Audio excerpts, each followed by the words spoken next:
Hello, all the students. Me, Dr. Junaid Sarki is here, and today we are going to physics portion of OKTS 11 physical test.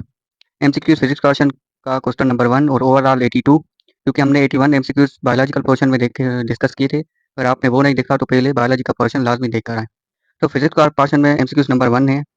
A box is being pushed against the rough vertical wall by a horizontal force F। जैसा कि आप देख रहे हैं कि figure में दिया गया है applied force horizontally right act कर रहा है, फिगर में देखा जा सकता है। The box remain perfectly stationary, which vector arrow correctly represent the direction of static frictional force acting on the block. अब आप इसमें ये देखो कि अप्लाई फोर्स एक्ट कर रहा है कहाँ, हॉरिजॉन्टली टू द राइट, और मास जो है वो स्टेशनरी है। क्यों? क्योंकि उसके ऊपर वो क्या है, उसके ऊपर फ्रिक्शन लाजमी एक्ट करेगी। अब आप कहोगे कि ये अगर अप्लाई फोर्स इस डायरेक्शन में हॉरिजॉन्टली राइट लग रहा है तो frictional force horizontally to the left होगा, और बहुत से स्टूडेंट्स ने ये कॉन्सेप्ट गलत यूज किया और इस जगह का जो अटेम्प्ट करके आए वो डी अटेम्प्ट करके आए, और उनकी शिकायत थी कि इस एमसीक्यूज में जो करेक्ट होना चाहिए वो डी होना चाहिए। बल्कि डी क्यों नहीं होगा? क्योंकि ये स्टेशनरी होगा। अप्लाइड फोर्स के अपोजिट हमेशा फ्रिक्शन नहीं होती, और हमसे फ्रिक्शन का डायरेक्शन पूछा है। जो फ्रिक्शन का डायरेक्शन वो होता है जहाँ पे कोई भी चीज मूव करे, मूव करने के यानी मोशन के अगेंस्ट जो फोर्स एक्ट करती है, उस मोशन को रोकने के लिए वो जो होती है वो फ्रिक्शन होती है। पर यहाँ पे हॉरिजॉन्टली तो कोई मोशन हो ही नहीं रहा। Applied force horizontally to the right है, और उसके मुकाबले में नॉर्मल रिएक्शन जो वाल का होगा वो हॉरिजॉन्टली टू द लेफ्ट लगेगा।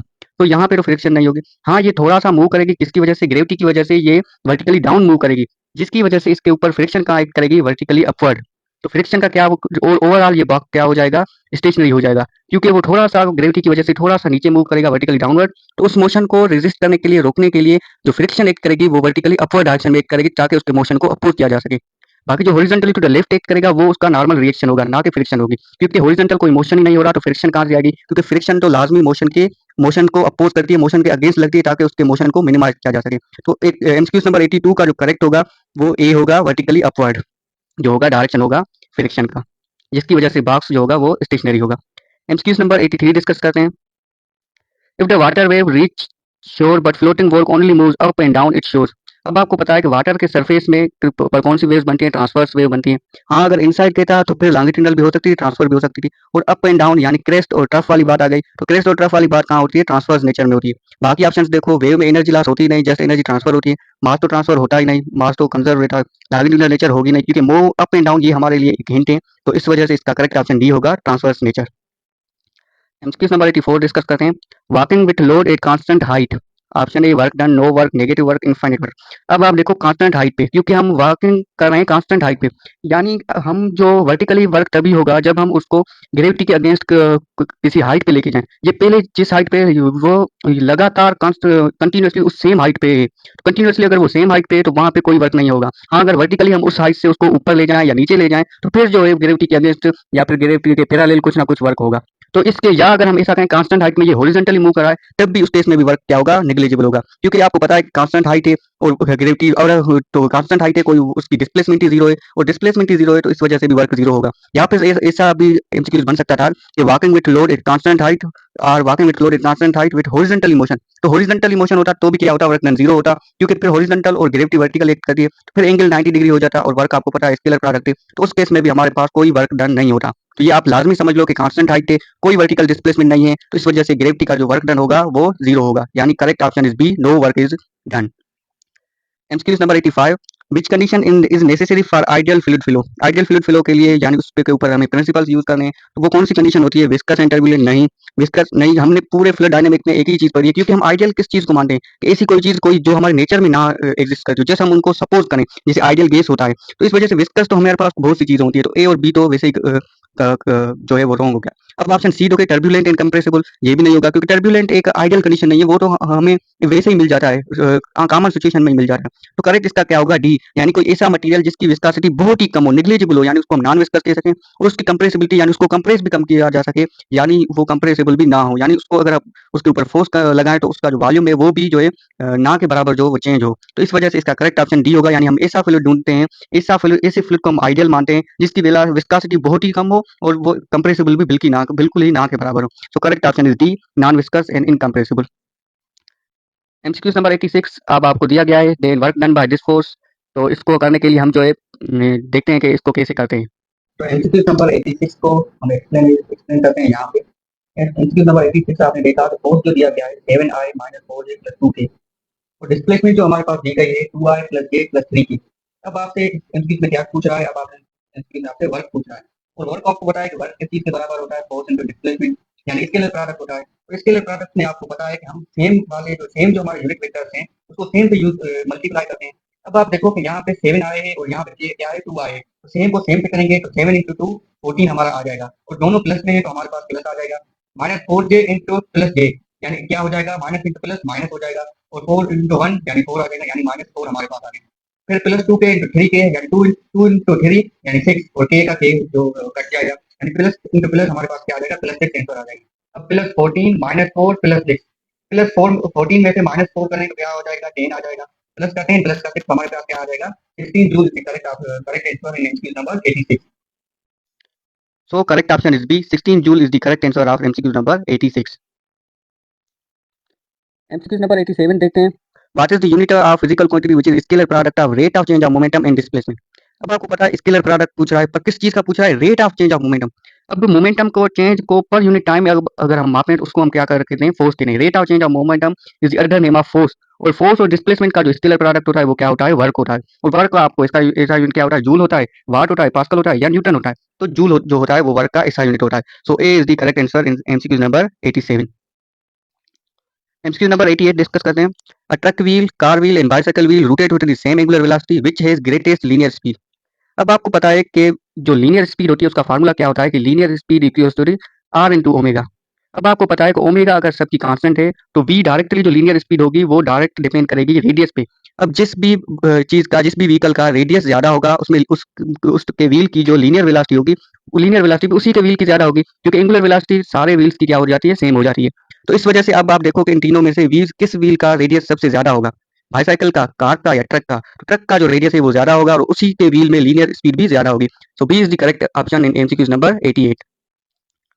एमसीक्यूज नंबर 89 डिस्कस करते हैं. A projectile is fired with components, horizontal component 12 meter per second, vertical component 20 meter per second. एक maximum height rate of change of kinetic energy is, maximum height पे kinetic energy का change जो है उसका rate क्या होगा। यानी indirectly अब आप यहाँ पे भी देखो ट्रिक आ गई है, रेट पूछ रहा है यानी हमसे पावर पूछ रहा है। और पावर क्या होता है, change in kinetic energy per unit time is also definition of power. So अब आप देखो कि मैक्सिमम हाइट एक वर्ड दिया गया। मैक्सिमम हाइट पे आपको पता है कि जस्ट उसके पास एक कांस्टेंट वेलोसिटी होती है जो कि हॉरिजॉन्टल होती है। वर्टिकल वेलोसिटी प्रोजेक्टाइल की 0 हो जाती है मैक्सिमम हाइट, और हॉरिजॉन्टल वेलोसिटी क्या होगी, 12 मीटर पर सेकंड। और मैक्सिमम हाइट जितना भी टाइम वो मैक्सिमम हाइट में होगा उसकी वेलोसिटी यही होगी, और यही वेलोसिटी होगी तो उसकी काइनेटिक एनर्जी भी सेम होगी। तो काइनेटिक एनर्जी में चेंज ही नहीं आएगा, तो उसका चेंज ही, काइनेटिक एनर्जी का चेंज ही 0 के बराबर है। तो हम उसका रेट कैसे डिफाइन करेंगे, क्योंकि आपको पता है कि पावर क्या है, change in kinetic energy per unit time divide में टाइम को डिवाइड करते हैं फिर हमें पावर मिलता है। अब चेंज इन काइनेटिक एनर्जी 0 है तो उसका पावर कैसे डिफाइन करेंगे, तो पावर क्या हो जाएगा, 0 वाट हो जाएगा। तो ये आपको एक ट्रिक थी, मैक्सिमम हाइट जो दी गई यहाँ पे आपको देखना था कि वेलोसिटी कांस्टेंट हो जाती है और काइनेटिक एनर्जी भी कांस्टेंट हो जाती है। तो काइनेटिक एनर्जी में चेंज ही नहीं आता तो उसका हम रेट कैसे बताएंगे, तो रेट जो होगा वो 0 वाट, यानी 89 एमसीक्यूज में D is the correct answer. MCQs number 90 देखते हैं. Water flows through horizontal pipe, diameter of wider part is twice the diameter of narrower part, the speed in wider part is 3 metre per second, speed in narrow part is. तो इसको देखते हैं ये कैसे होता है। इस नंबर 90 को डिस्कस करते हैं. इक्वेशन ऑफ कंटिन्यूटी यूज होगी। अब आपको पता है कि इक्वेशन ऑफ कंटिन्यूटी क्या होती है, a1 v1 into a2 v2। अब आपको पता है कि एरिया का फार्मूला क्या होता है, पाई आर स्क्वायर। अब आपको पता है कि पाई r1 स्क्वायर v1 into पाई r2 स्क्वायर v2, पाई पाई से कट जाएगी। अब जो वाइडर पार्ट का जो एरिया जो रेडियस है हमें दिया गया है वो क्या है, r1 है। और वो क्या कह रहा है कि वो यानी डायमीटर क्या कह रहा है क्वेश्चन में कि वो क्या है, ट्वाइस है। तो डायमीटर अगर ट्वाइस है तो रेडियस उसका क्या होगा, ट्वाइस होगा। तो r1 की जगह r1 को सिंपल हम कह देते हैं कि 2r, और जो नेरो पार्ट का होगा उसको हम सिंपल कह देते हैं r। तो उसका जो रेडियस जो r1 है वो 2r के बराबर है, डबल है। और जो नेरो पार्ट का जो रेडियस है उसको हम मान लेते हैं सिंपल r। तो r स्क्वायर हो गया v2, और यहाँ पे क्या आएगा 2r का स्क्वायर इंटू 3। और v1 जो होती है वो हमारे पास जो वेलोसिटी दी गई है वाइडर पार्ट की, और वो क्या कितनी है, 3 मीटर पर सेकंड। अब हमने v1 की जगह 3 पुट कर दिया।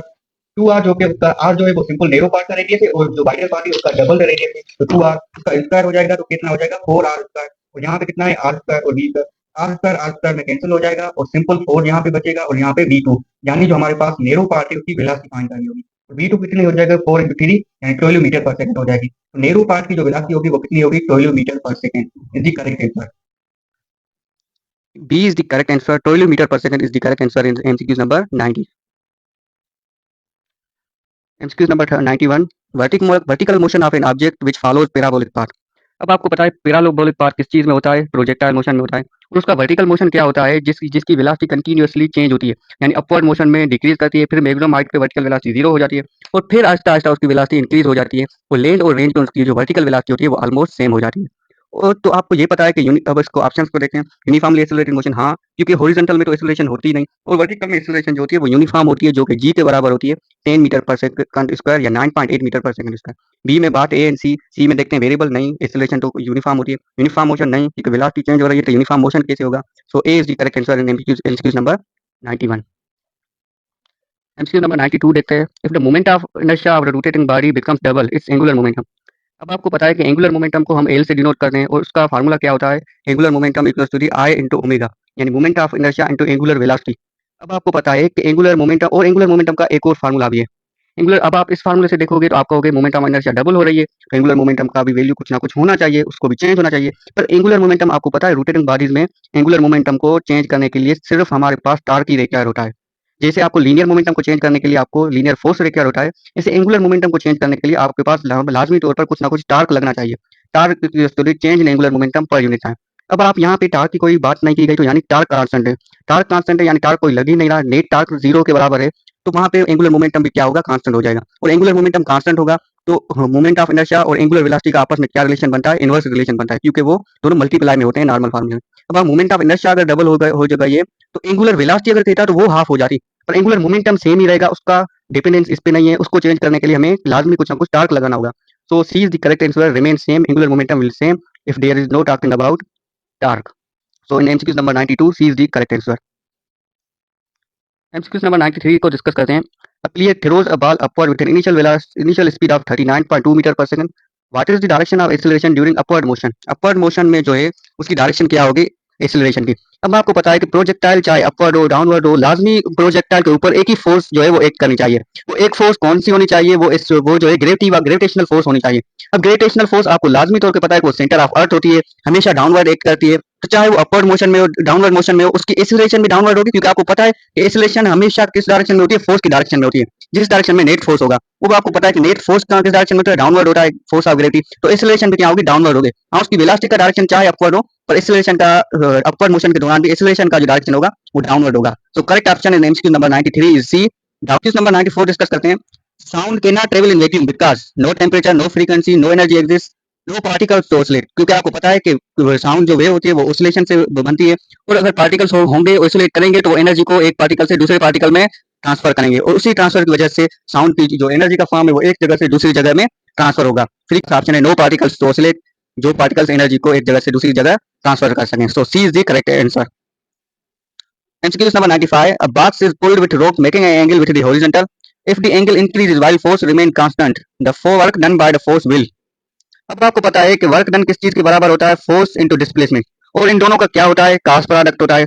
अब आपको पता है कि क्रॉस प्रोडक्ट है, और क्रॉस का जो वैल्यू अगर उसमें एंगल इंक्रीज होगा, जैसा कि हम कहते हैं कि 0 पे क्रॉस का वैल्यू मैक्सिमम होता है, यानी अगर फोर्स और डिस्प्लेसमेंट पैरेलल है तो वर्क को हम मैक्सिमम मानते हैं और मैक्सिमम पॉजिटिव मानते हैं, और जैसे जैसे हम 90 पे पहुंचते हैं तो वर्क को हम 0 मानते हैं, और 0 मिलता है हमें क्रॉस के फंक्शन से। तो इस वजह से कह रहा है कुछ ना कुछ उसने हॉरिजॉन्टल से एंगल किया, तो उस एंगल को बढ़ा रहे हैं। अब एंगल को जितना बढ़ाएंगे, जैसे आप देखो 0 से 90 की तरफ एंगल लेके जा रहे हैं, तो ओवरऑल जो उसका वैल्यू है वो जो है मैक्सिमम से मिनिमम 0 की तरफ आता है। तो इस वजह से यहाँ पे क्या होगा कि वर्क डन क्या होगा? वो डिक्रीज होगा अगर एंगल इंक्रीज कर रहा है, क्योंकि का फंक्शन अपोजिट होता है इस दोनों से। So D is the correct answer in MCQ number 95।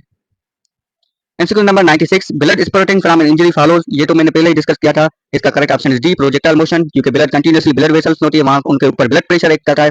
जैसे ही वो इंजरी होती है तो वो ब्लड ड्रॉपलेट्स जो होते हैं वो पैराबोलिक पार्ट तैयार करके नीचे आते हैं, और उनके ऊपर जस्ट ग्रेविटेशनल फोर्स एक्ट करती है, और उसका पार्ट या ट्रेजेडी जो होती है वो पैराबोलिक शेप बनती है, और इस उसका जो मोशन होता है उनके ड्रॉपलेट्स का, उसको हम प्रोजेक्टाइल मोशन का एक एग्जांपल मानते हैं। So D is the correct option in MCQ number 96। If humidity increase, sound speed increase because temperature decrease, water vapor replace heavier air, air becomes heavier, frequency increase. So B is the correct answer, क्योंकि water vapours का जो wait होता है वो कम होता है air के मुकाबले में। एयर क्योंकि आपको पता है मिक्सचर ऑफ गैसेज है, डिफरेंट गैसेज है, क्योंकि आपको पता है कि नाइट्रोजन का मास कितना होता है? मोस्टली नाइट्रोजन होती है, फिर ऑक्सीजन होती है। ऑक्सीजन का जो मॉलिक्यूलर मास होता है 32 होता है, 32 AMU, और जो होता है वो ऑक्सीजन का होता है 28 जो है वो नाइट्रोजन का होता है, और वाटर का जस्ट 18 AMU होता है। तो वाटर जो है वो उसके मुकाबले में थोड़ा सा हल्का है यानी लाइटर है, तो जो ह्यूमिडिटी अगर इंक्रीज करेगी तो उसमें वाटर वेपर क्या होंगे। अब आपको पता है कि जो ह्यूमिडिटी होती है उसमें वाटर वेपर ज्यादा होते हैं, और आपको पता है कि मोलर मास का जो साउंड की स्पीड से जो रिलेशन होता है वो इनवर्स होता है। अब अगर वाटर रिप्लेस करेगा तो वाटर का मोलर मास यानी कम है, तो स्पीड क्या होनी चाहिए, इंक्रीज होनी चाहिए। So B is the correct option in MCQs number 97। MCQ number 98, which is scalar but involves direction indirectly. A distance, B work, C power, D energy. B is the correct option. Force is required for a body to act on a body and produce displacement in that body. So easy one. B is the correct option in MCQ number 98. MCQ number 99. A point nearer to the center of rotating disc has. अगर एक कोई एक point जो है वो करीब है rotating disc के सेंटर के करीब यानी उसका रेडियस कम है, तो उसकी क्या होगी, एंगुलर स्पीड का हम बेसिकली हमें बताना है। उसके बाद एक्सक्यूज नंबर 99 को डिस्कस करते हैं, बी इंटू आर ओमेगा। अब ओमेगा रोटेटिंग बॉडी जो होती है उसका हर जो पॉइंट होता है उसमें ओमेगा सेम होती है। ओमेगा सेम होगी तो सिंपल लीनियर वेलोसिटी से डायरेक्टली डिपेंड करेगी जिससे रेडियस की, जिसका रेडियस ज्यादा होगा उसकी लीनियर वेलोसिटी क्या होगी, ज्यादा होगी। तो ये आपको एक समझने वाली same angular speed, smaller angular speed, zero angular speed, greater linear speed. अब आपको पता है कि एंगुलर स्पीड क्या, ग्रेटर लीनियर स्पीड नहीं होगी। क्यों, अगर वो पास में है, सेंटर के करीब है, तो उसकी लीनियर स्पीड कम हो जाएगी यानी डी तो खत्म हो गया। एंगुलर अगर वो रोटेटिंग डिस्क मूव कर रही है तो जीरो एंगुलर स्पीड ये भी कम हो गया। स्मॉलर एंगुलर स्पीड करीब यानी पार्टिकल है तो कोई किसी स्टूडेंट के माइंड में ये आ सकता है स्मॉलर स्पीड हो सकती है, पर आपको पता है कि ओमेगा और रेडियस का आपस में डायरेक्ट रिलेशन है ही नहीं। और ये मैं आपको एक ट्रिक बताता हूँ कि अगर कोई भी डिस्क रोटेट कर रही है तो उनके जितने भी सारे पॉइंट्स होंगे वो जस्ट उसकी लीनियर वेलोसिटी जो होगी वो रेडियस पे डिपेंड करेगी। बाकी एंगुलर स्पीड जो होगी वो सभी की सेम होगी, चाहे वो नियर है फार है, इससे फर्क नहीं पड़ता। So A is the correct option, same angular speed is correct answer in MCQ number 99। MCQ number 100 को देखते हैं, for same momentum the correct order of kinetic energy. MCQ number 100 को देखते हैं। काइनेटिक एनर्जी का फार्मूला आपको पता है, सिंपल 1/2 mv²। अब आपको पता है कि 1/2 mv², हम क्या करते हैं कि सिंपल मास को जो है मल्टीप्लाई भी करते हैं, डिवाइड भी करते हैं। मास मल्टीप्लाई भी किया, मास जो है वो डिवाइड भी कर लिया। मास इंटू मास क्या हो जाएगा, मास स्क्वायर इंटू वेलोसिटी स्क्वायर। और एमवी आपको पता है कि एमवी किस चीज के बराबर होता है, मोमेंटम के। तो आपको पता है कि एम स्क्वायर वी स्क्वायर किसके बराबर हो जाएगा, मोमेंटम के स्क्वायर हो जाएगा। तो पी स्क्वायर अपॉन 2m, ये एक फार्मूला होता है जो आपको पता होगा। और एमसीक्यू नंबर 100 में कहता है कि मोमेंटम अगर कांस्टेंट है तो काइनेटिक एनर्जी किसकी ज्यादा होगी, तो काइनेटिक एनर्जी उसकी ज्यादा होगी जिसका मास कम होगा। और आपको पता है कि मास सबका कम किसका होता है, इलेक्ट्रॉन का होता है, तो उसकी काइनेटिक एनर्जी सबसे ज्यादा होगी। अब आपने फार्मूला देखा है उससे आप कर सकते हैं। अब आप देखें कि इलेक्ट्रॉन का मास जो है वो सबसे कम है और इलेक्ट्रॉन का मास कम है तो उसमें काइनेटिक एनर्जी सबसे ज्यादा होगी। सो आप देखें ए और बी तो वैसे ही ऑप्शन गलत हो गए, सी और डी में देखें इलेक्ट्रॉन इलेक्ट्रॉन सही है, फिर अल्फा फिर प्रोटॉन। प्रोटॉन का मास जो होता है वो अल्फा से कम होता है यानी 4 गुना कम होता है, तो प्रोटॉन में एक्सीलरेशन ज्यादा होगी, तो इस वजह से डी हमारे पास करेक्ट आ गया। आगे भी देखते हैं न्यूट्रॉन, बिल्कुल न्यूट्रॉन का मास जो है अल्फा से कम होता है, तो D is the correct option in MCQ number 100। MCQ number 101, in same medium all waves have same. अगर सेम मीडियम है तो सभी वेव्स के पास क्या सेम होगी, फ्रीक्वेंसी सेम होगी। वेवलेंथ नहीं, वो भी डिफरेंट हो सकती है सेम मीडियम में। वेलोसिटी ये भी डिफरेंट हो सकती है। एम्पलीट्यूड वो तो उसकी एनर्जी पे डिपेंड कर रहा है, बल्कि फ्रीक्वेंसी जो होती है वो सोर्स पे डिपेंड करती है। सोर्स अगर सेम है, मीडियम सेम है, तो सभी वेव्स की क्या होगी, फ्रीक्वेंसी जस्ट जो है वो सेम होगी। MCQ number 102, Bernoulli fails in real fluids mainly due to. D is the correct option, easy one, viscosity. क्योंकि हमने देखा है कि बर्नौली प्रिंसिपल हो गया, ये नॉर्मल जो फ्लूइड डायनामिक्स वाले जितने भी प्रिंसिपल होते हैं वो आइडियल फ्लूइड्स पे एक्ट करते हैं, और आइडियल फ्लूइड हमने देखा कि वो नॉन विस्कस होना चाहिए और इनकम्प्रेसिबल होना चाहिए। तो यहाँ पे क्या क्या है कि बर्नौली प्रिंसिपल किस कंडीशन में फेल होगा, यहाँ पे विस्कोसिटी एक्ट करेगी। So D is the correct option in MCQ number 102। MCQ number 103, sky diver of mass 80 kg falls to terminal velocity if g is 10 meter per second drag forces. अब आपको पता है कि terminal velocity constant velocity होती है जिसकी वजह से कोई भी स्काई डाइवर कांस्टेंट वेलोसिटी के साथ नीचे मूव करता है। अब आपको पता है कांस्टेंट वेलोसिटी तभी होगी जब नेट फोर्स जीरो हो, और नेट फोर्स तभी जीरो होगा जब ड्रैग फोर्स जो है वो वेट के बराबर हो। और वेट इस बॉडी का, स्काई डाइवर का कितना है, 80 जो है उसका मास है और 10 उसकी जो है एक्सेलरेशन, यानी mg से आप करें तो 800 न्यूटन, तो ड्रैग फोर्स उसके वेट के बराबर होगा। So A is the correct option, easy one. MCQ number 104, which system most closely behaves like a perfectly elastic column? Football hitting the ground, car braking, किले बॉल हिटिंग बॉल, ये सारे ये आप example देख लो, इन सारे एग्जांपल में कुछ ना कुछ जो है वो काइनेटिक एनर्जी जो है वो कन्वर्ट हो जाती है हीट एनर्जी में, साउंड एनर्जी में। जैसे फुटबॉल हिट किया, किले बॉल को हिट किया, यानी हिटिंग की बार हो रही, कार ब्रेकिंग हो गया, तो उसमें साउंड जो प्रोड्यूस होता है या हीट प्रोड्यूस होती है। पर एक जो है बिलर्स बॉल कोलिजन जो एक एग्जांपल है, इसमें भी होती है। अब आप कहोगे कि ये भी तो कोई परफेक्ट इलास्टिक कोलिजन तो होती नहीं वर्ल्ड में, ये भी होती है, इसमें भी थोड़ी ना थोड़ी इन काइनेटिक एनर्जी, पर मिनिमम जो होती है काइनेटिक एनर्जी हीट या साउंड में कन्वर्ट होती है इस कोलिजन में। So B is the most closely related to elastic collision. So B is the correct option in MCQ number 104। MCQ number 105, a book is resting on a table, which of the following is a true action reaction pair? कौन से जो pair हैं वो true action reaction pair हैं, wait of book and normal नहीं। Action reaction Newton के third law का बता वही बनाएंगे जो सेम नेचर के हैं, और एक वेट और नॉर्मल रिएक्शन सेम नेचर के नहीं होते। Book pushes table and table pushes book, yes दोनों की नेचर भी सेम लग रही है, और दोनों एक भी डिफरेंट ऑब्जेक्ट्स पे कर रहा है, यानी जो है बुक टेबल को पुश कर रहा है और टेबल बुक को पुश कर रहा है, सो बी करीब लग रहा है। Book weight and earth pull, book का वेट और अर्थ पुल ये तो सेम ही फोर्स हो गया।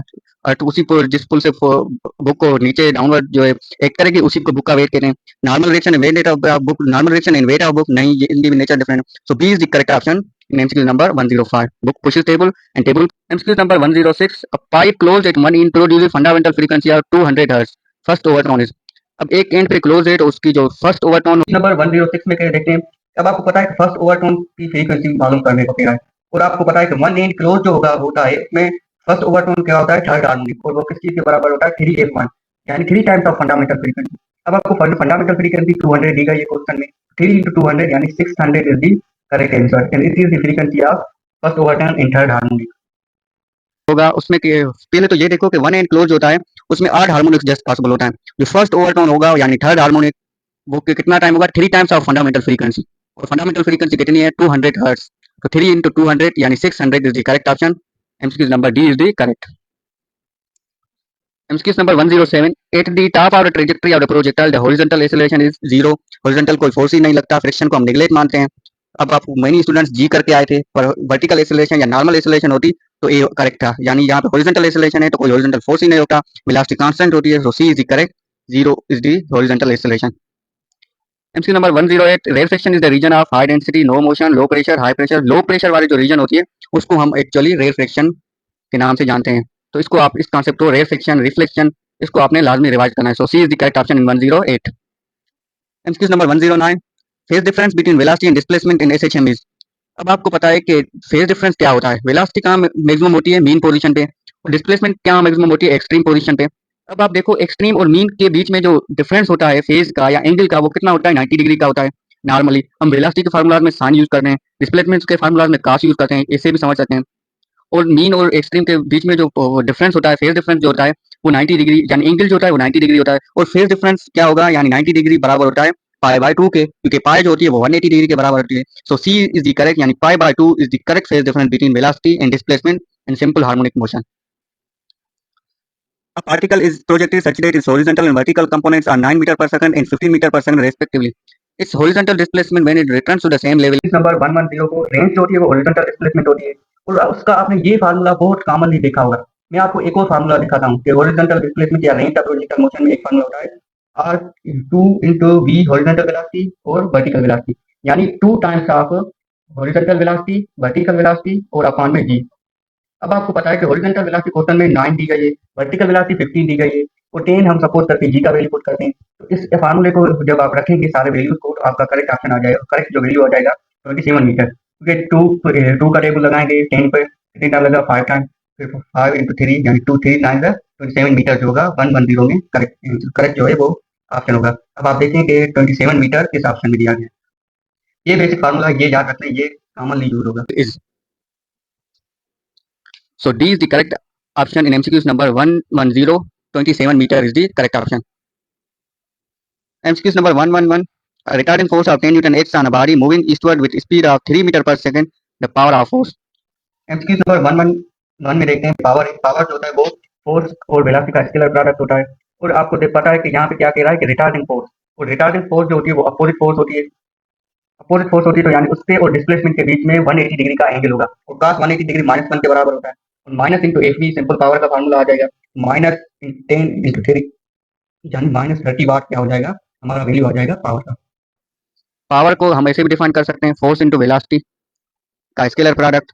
अब आपको पता है कि रिटार्डिंग फोर्स है, फोर्स अपोजिट डायरेक्शन में लग रही है, तो अपोजिट डायरेक्शन में यानी cos 180 डिग्री किसके बराबर होगा, -1 के, और -1 into 10 into 3 यानी -30 वाट जो होगा वो इसका करेक्ट होगा, यानी A is the correct option in MCQ number 119, -30 watt.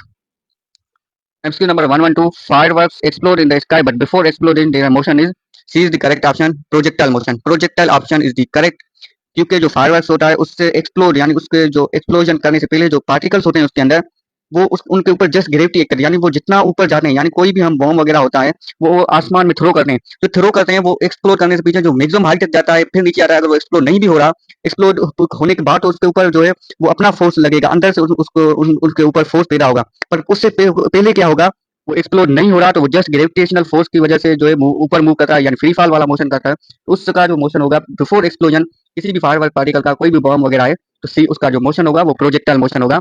C is the correct option in 112। MCQ number 113, two bodies moving in opposite direction cannot have zero velocity unless। MCQ number 113 को देखते हैं, relative velocity. अब अगर relative velocity कोई object यहाँ एक गाड़ी यहाँ से आ रही है, दूसरी गाड़ी यहाँ से आ रही है, तो रिलेटिव वेलोसिटी हमारे पास आ जाएगी v1 प्लस v2, तो ये सिंपल आ जाएगा, यानी उनकी वेलोसिटी इंक्रीज हो जाएगी। ये सिंपल, अपोजिट डायरेक्शन में अगर होंगी गाड़ी उनकी रिलेटिव वेलोसिटी ज्यादा होगी। अब अगर सेम डायरेक्शन में होगी तो उस केस में कैसे करेंगे, v1 माइनस v2, उस केस में रिलेटिव वेलोसिटी कम हो जाएगी। ये कॉन्सेप्ट था जो 113 MCQ में यूज होता है। कब उनके पास जीरो वेलोसिटी नहीं हो सकती, इस सूरत में अपोजिट डायरेक्शन में। अब आपको पता है कि रिलेटिव वेलोसिटी अगर अपोजिट डायरेक्शन में, वो उनकी वेलोसिटी लाजमी तौर पर इंक्रीज होगी, कम नहीं होगी, क्योंकि हमने बताया कि अपोजिट डायरेक्शन में रिलेटिव वेलोसिटी किसके बराबर होती है, v1 प्लस v2। अब आप देखो option B, only when they are cross each other, चाहे क्रॉस करें उनकी वेलोसिटी जो है वो एड अप हो जाएगी, और एड अप होगी तो वो जीरो नहीं हो सकती। बात है इक्वल स्पीड, अगर इक्वल स्पीड है तो वो क्या हो जाएगी, डबल हो जाएगी, क्योंकि v1 प्लस v2 टू भी हो जाएगी, डबल हो जाएगी। वन इज फास्टर, फास्टर या स्लोअर, इसका तो कोई रिलेशन ही नहीं बनता। हाँ, अगर ए जो ऑप्शन है बात आ रही रेस्ट, अगर दोनों रेस्ट में है तो दोनों की वेलोसिटी जीरो हो जाएगी, v1 plus v2 zero plus zero zero ही वेलोसिटी होगी, यानी एक कंडीशन है जब अगर दोनों जीरो में हो तभी उनकी वेलोसिटी जो है अपोजिट डायरेक्शन में रिलेटिव वेलोसिटी जीरो हो सकती है। So A is the correct option in MCQ number 113। A student walks 8 meter east, 10 meter, 10, 15, then 15 meter north, which is his displacement from starting point। अब आप इसको simple question ला use number 114 को देखते हैं, result and displacement का पूछ रहा है। अब आपको पता है कि एंगल जो है 90 डिग्री है, क्वेश्चन में आप देख सकते हैं कि एक जो है वो नॉर्थ में, दूसरा ईस्ट में, तो उस वजह से उनमें के बीच में एंगल जो है 90 डिग्री, और का जो क्वेश्चन ला होता है वो 90 डिग्री में सिंपल क्या हो जाता है, A square plus B square square root. तो 8 का स्क्वायर करेंगे 60 को, 15 का स्क्वायर यानी 15 का स्क्वायर करेंगे 225, दोनों को समअप करेंगे 289, 289 का रूट मालूम करेंगे तो 70 जो मीटर होगा हमारा करेक्ट आंसर आ जाएगा। करें आपका जो सही करेक्ट ऑप्शन आ जाएगा वो सी आ जाएगा, 17 मीटर। हर्ट वाल vibration in idealised condition is SHM because. अब आप ऐसा देखो कि अब आपको एसएचएम का कह रहा है, अब आप हर्ट वाल को नहीं जानते, तो एसएचएम के लिए एसएचएम की जो कंडीशंस होती हैं उनको रिवाइज कर लें।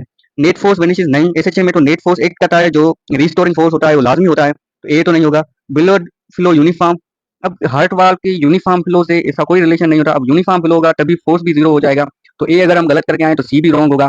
प्रेशर बिकम्स स्टीडी, ये स्टीडी यानी स्टीडी यूनिफॉर्म ये सेम वर्ड्स हैं, तो ये नहीं होगा, डी भी नहीं होगा। डी इलास्टिक रिस्टोरिंग फोर्स, यानी रिस्टोरिंग फोर्स जो होती है ये एक प्रॉपर्टी होती है एसएचएम की, तो इस इलास्टिक रिस्टोरिंग फोर्स को आप एसएचएम से कनेक्ट कर सकते हैं, और इस वजह से हार्ट का जो वाल होगा उसका मोशन भी क्या हो जाएगा, उसके ऊपर कौन सी कंडीशन लगेगी, एसएचएम की इलास्टिक रिस्टोरिंग फोर्स वाली कंडीशन लगेगी। So B is the correct option in MCQs number 115। MCQ number 116, when a car takes a turn on a level road, passenger tend to move outward due to।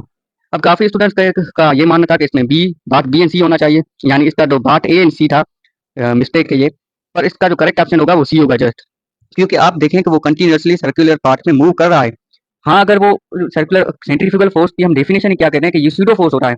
अगर हमारा जो path है, अगर वो centrifugal, अगर कोई हमारी व्हीकल है वो सर्कुलर पाथ को छोड़ जाती है तो फिर वो जो पाथ अख्तियार करेगा स्ट्रेट पाथ, वो सेंट्रीफ्यूगल फोर्स की वजह से होगा। पर यहाँ पे कह रहा है उसने लीव नहीं किया सर्कुलर पाथ को, जस्ट उन्होंने जब टर्न किया तो उसके उस पैसेंजर्स को कुछ जो है आउटवर्ड जो है उसको एक जर्क लगा, और जर्क जो लगता है वो इनर्शिया की वजह से लगता है, तो ओनली इनर्शिया यहाँ पे एक करेगा जो कि आउटवर्ड उसके ऊपर जर्क लगेगा। हाँ, अगर वो सर्कुलर मोशन से निकल जाती तो फिर हम सेंट्रीफ्यूगल फोर्स को भी मान सकते थे, पर इस कंडीशन में जस्ट जो है वो मूव करता जा रहा है, जस्ट आउटवर्ड जर्क फील हो रहा है, तो वो इनर्शिया की वजह से होगा। So C is the correct option in 116। MCQ number 117, if the kinetic energy of body increases by 21%, then momentum increase by। तो आपको 117 तो लास्ट MCQ से फिजिक्स पर्सन का काइनेटिक एनर्जी का सिंपल फार्मूला मैं आपको बताता हूँ कि काइनेटिक एनर्जी को अगर आपने परसेंट में फाइंड करना हो तो simple to change in momentum plus अगर इंक्रीज है माइनस अगर डिक्रीज है तो चेंज इन मोमेंटम अपॉन में स्क्वायर करना। अब आपको पता है कि आपको दिया गया है चेंज इन मोमेंटम आपको फाइंड करना है, आपको काइनेटिक एनर्जी दी गई है 21%। अब आप अगर सभी जो भी आपको ऑप्शन दिए गए हैं उनको चेंज इन मोमेंटम में पुट करोगे तो आपका काइनेटिक बेसिक आप एक और फार्मूला यूज करें, पर मैं आपको ये सिंपल ट्रिक बता रहा हूँ, तो इस हिसाब से करेंगे तो आपका एमसीक्यू जल्दी हो जाएगा। तो अब बहुत से जो ऑप्शन दिए गए 36 हो गया, ऐसे ऑप्शन आपको दिए गए हैं, तो उन 40 दिए 40 जो आपको दिया गया, अब आप यहाँ पे 40 पुट करोगे तो 40 इंटू 80% काइनेटिक एनर्जी। अब आपको क्वेश्चन में 21 दे रहा है, तो 40 वाला ऑप्शन गलत हो गया। इसी आप बाकी ऑप्शन को भी चेक करोगे, जब आप 10 वाला ऑप्शन को चेक करोगे 2 यहाँ पे क्या आ जाएगा 10 फिर प्लस यहाँ पे 10 10 और उस पर 10 10 में कैंसिल, यानी 1 1 का स्क्वायर क्या हो जाएगा, 1 हो जाएगा। 2 into 10 यानी 20, 20 प्लस 1 यानी 21%। 21% क्या आ जाएगी, काइनेटिक एनर्जी में इंक्रीज होगी जब मोमेंटम का कितना हो, इंक्रीज हो 10%। तो इस हिसाब से आप इस फार्मूले को अडॉप्ट कर सकते हैं। वैसे काइनेटिक पर मोमेंटम को आप इस फार्मूले से, अगर आपको काइनेटिक एनर्जी दी गई है तो आप इसके फाइनल वेलोसिटी और इनिशियल वेलोसिटी का रेशियो भी फाइंड कर सकते हैं। फिर चेंज इन मोमेंटम की परसेंटेज भी फाइंड कर सकते हैं। तो वो प्रोसेस बहुत काफी लेंथी हो जाएगा। इस प्रोसेस में अगर आप इस फार्मूले को सिंपल पुट करें तो देखें कि किस ऑप्शन का बेस्ट सुटेबल आंसर आ रहा है। 10 हमने जब रखा तो बेस्ट हमारे पास 20 और 21 के करीब आप जो है परसेंटेज जो है काइनेटिक एनर्जी की आ रही थी। फिर अगर 40 कुछ दिया गया था, बाकी ऑप्शन को आप चेक करोगे तो वो करीब करीब नहीं होंगे, वो इंक्रीज हो जाएंगे, 21 से कहीं ज्यादा हो जाएंगे। इस वजह से इसका 21% काइनेटिक एनर्जी तभी इंक्रीज होगी अगर मोमेंटम हम 10% इंक्रीज कर रहे हैं तो। अब आप सारे ऑप्शन को देख लिए तो C is the correct option. 10%, if अगर मोमेंटम 10% इंक्रीज होगा तभी काइनेटिक एनर्जी 21% इंक्रीज होगी। So thank you. आज हमने पूरा जो है फिजिक्स का portion of okay TS 11 physical test का डिस्कस किया।